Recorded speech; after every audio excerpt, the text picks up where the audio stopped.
This past weekend, my trailer jack broke on this Shorelandr trailer, and this is a 21-foot boat on this trailer.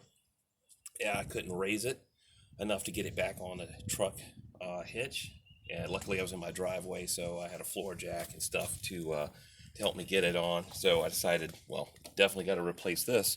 What I ended up getting is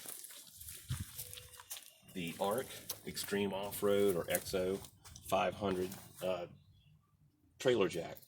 This thing is extremely tough, extremely heavy. It's got a lot of options. Really, it's super easy to use, way more easier than the original jack.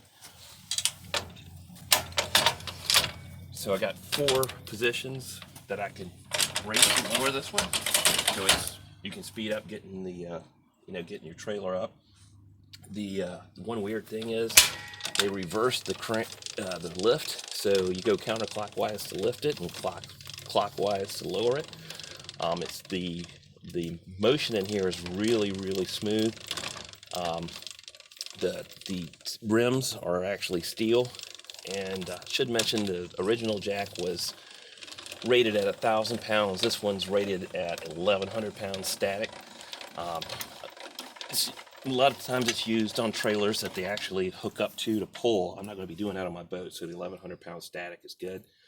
If you do buy this, the bolts that come with it will only fit a tongue that's 2 1/4 inches wide. If yours is wider than 2 1/4, you're going to have to buy bolts.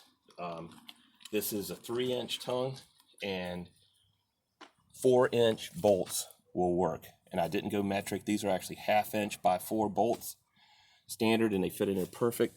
The nuts actually fit right in the little channel there. You don't even have to have a wrench to tighten it. One of the other kind of strange features on this is the handle comes off. It's magnetic. I mean, it's kind of cool, but I'm also afraid I might kind of lose it. The only other thing is, you notice I put it on the other side, which is for my convenience. I'm the one that always drives and unhooks and connects the trailer. So this way I don't have to jump back and forth over the tongue to get in and out of to get the boat on and off the vehicle. So far I'm really happy with this thing. It is, like I said, it is super tough, and it's got a lot of range on it too. I think it's 28-inch lift on it total. So it's the best one I could find, and I highly recommend it.